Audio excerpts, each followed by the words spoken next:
Hi, this is Carrie, Christ-centered counselor and life coach with Promise Coaching. If you're new to my channel, please hit subscribe, like this video, and you'll see more videos like this. And if you're interested in getting counseling or coaching services from me, you can check it out on my website at promisecoaching.com. So today we are going to talk about what it's like trying to or attempting to thrive in a narcissistic relationship. When we are with an abuser for a period of time, this can become increasingly difficult because they are constantly beating us down. Chronic abuse wears not just on your mental health, but also on your physical health as well. So there are lots of consequences to being with a narcissistic abuser if you're in an intimate relationship with them. Also, consequences to living with any type of narcissist, even a parent, a sibling, or a son or daughter as well. So today we're going to talk about living in an abusive relationship, marriage or relationship, with someone who is abusing you. And I'm going to be speaking as if I'm talking about a husband, a man who is abusing his wife, because my primary audience is women, and that is my domain and whom I work with. So when we are living with an abusive husband, over time, what happens is our nervous system breaks down, and that has detrimental effects on our physical health and our mental health and our ability to be able to think clearly in order to make healthy decisions, in order to protect ourselves, and all kinds of effects that happen from living with chronic abuse. And what they do is they are training us how to respond to them, how to respond to their abusive behavior, so that way they can continue the abuse.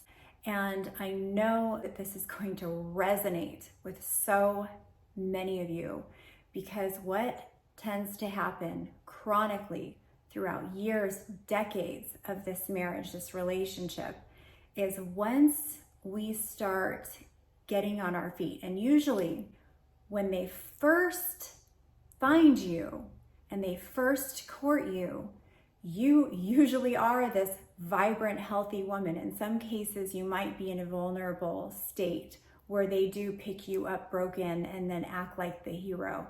That can happen as well. But in a lot of cases, you're doing your best at life and living happy and healthy and living the life that you want. And they come in attracted to that because it makes them look good. And it adds to their status and how they want to look to others. They typically don't pick weak women. They typically pick strong women that they can break down, because that's a challenge for them. They will choose women who are in a vulnerable, broken state because they want to play the hero and get what they can get from that woman and leave her even more broken than she was when he first came into her life. And usually that happens very quickly. But with really mentally and physically strong women, it takes time to break those types of women down. So if you are a strong-willed, mentally, physically able and strong woman, they know this is going to be a challenge and a long game challenge for them. And they are very attracted to that, because they know the harder it is and the length of time it's going to take to break you down, the more supply they're going to receive from you during that time. This is a very sick and twisted, demented way that they live in treating people. And so to hear this, I know, sounds disturbing, and it is disturbing because this is exactly what they do. And this is why, in most cases, after 20, 30 years, after they've broken you down to nothing and they can hardly receive any more supply from you, they'll end up having affairs and trying to move on to their next victim.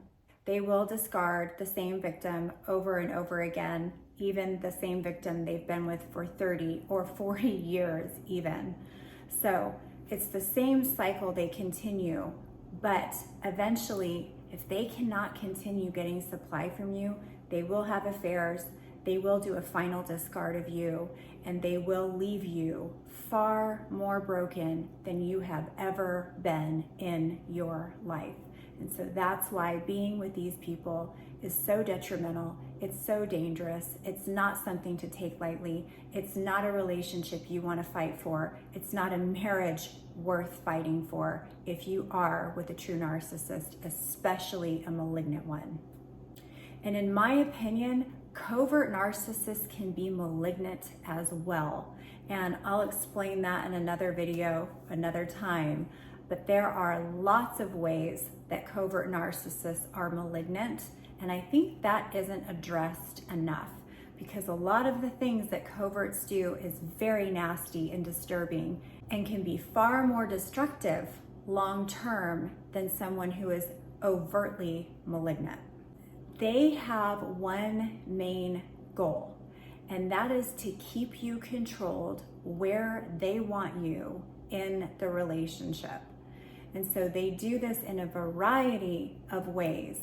But one of the ways that they keep you manipulated and within their control is to convince you that you do not have the right to thrive as a person or even in relationship with them. And I'm gonna break this down for you. So for example, you're feeling good and secure in the relationship, and like you can really trust him and thrive. And this is usually how you feel in the beginning of the relationship with him. And then just when you start feeling like you can rest in this relationship, rest in the security that you're feeling with him, he pulls the carpet out from under you and puts you in a tailspin. So a pattern of this over and over again throughout the years, throughout your marriage or relationship with him, you have now learned that it's not safe to feel safe with him. And this is how they do this relationally. However, they play the hero and victim constantly. So they will come in like the hero again and try and convince you that you can trust them again, that it's safe with them again, and it's only a matter of time before they're pulling the carpet out from under you again. So you learn that you can't feel safe and secure in relationship with them. However, they have you dependent, almost like Stockholm Syndrome. It really is Stockholm Syndrome. They have you dependent on them in the ways that they can take care of you, in all the ways they convince you that you need them. And then the other way that they do this is, let's say you start pulling away, because now you've learned you can't be safe in relation with him. So you start to pull away and you start to focus on yourself, and you start to focus on where you can set healthy boundaries, and you can start growing your own emotional health and well-being and develop the skills that you need to develop to be a healthy individual in dealing with someone like him. Well, the problem with this is you're still living with this person and in relationship with this person. So regardless of how much you are trying to focus on yourself and your own growth, he is going to tear that down and destroy it as well.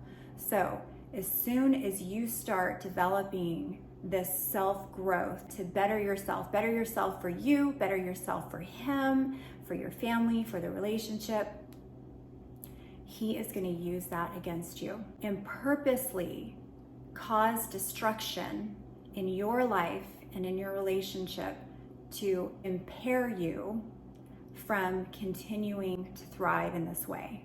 And then again, you're thrown into a tailspin, not knowing up from down, not knowing how you can do anything good for yourself, to improve yourself, to thrive, to mentally thrive, to emotionally thrive, to physically thrive, let alone physically thrive, because mentally and emotionally you are so broken down that it's nearly impossible for you to focus on your physical health, because you can't even get in the right mindset to do that because of his destruction and his sabotaging this.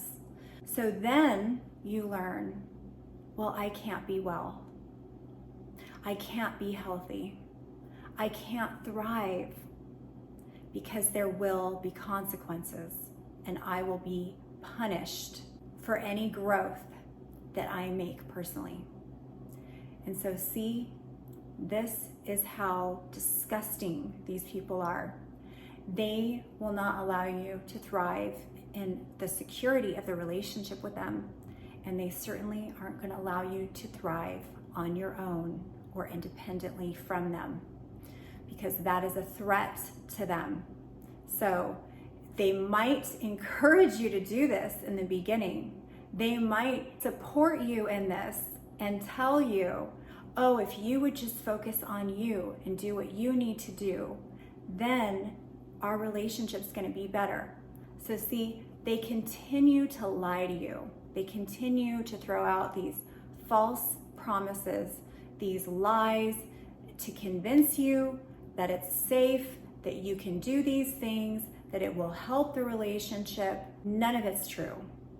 And like I said, the things that they do to sabotage this are evident of that.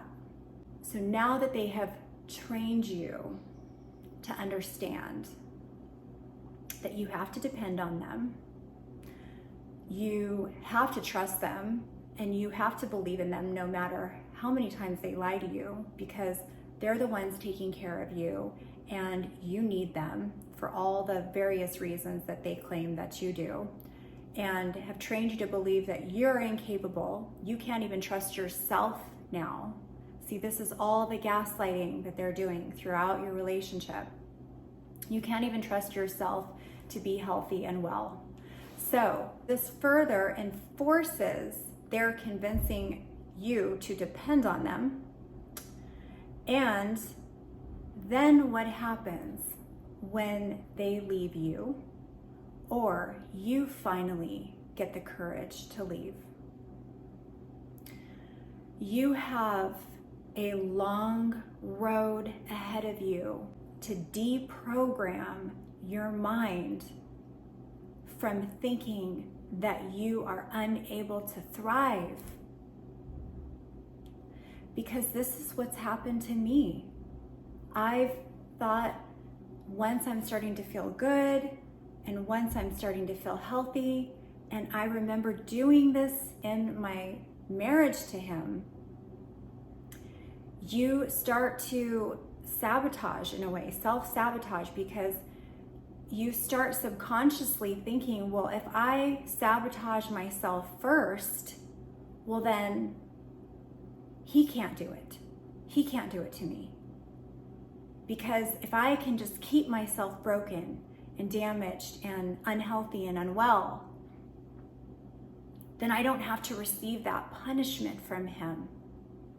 I don't have to receive the backlash, the vengeance on me thriving from him, because I'm already here. I'm already broken. I keep myself broken enough or unhealthy just enough to not receive the harsher punishment that he would inflict on me. So you see how heartbreaking this is. It like nearly brings me to tears to talk about, because I know so many of us do this. And then we have to live with this for years, subconsciously, a lot of times not even knowing that we're doing it.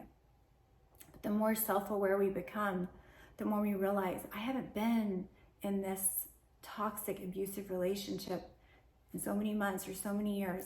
Why am I still not thriving? And so I want you to understand, this is why. They've programmed you to believe that you can't.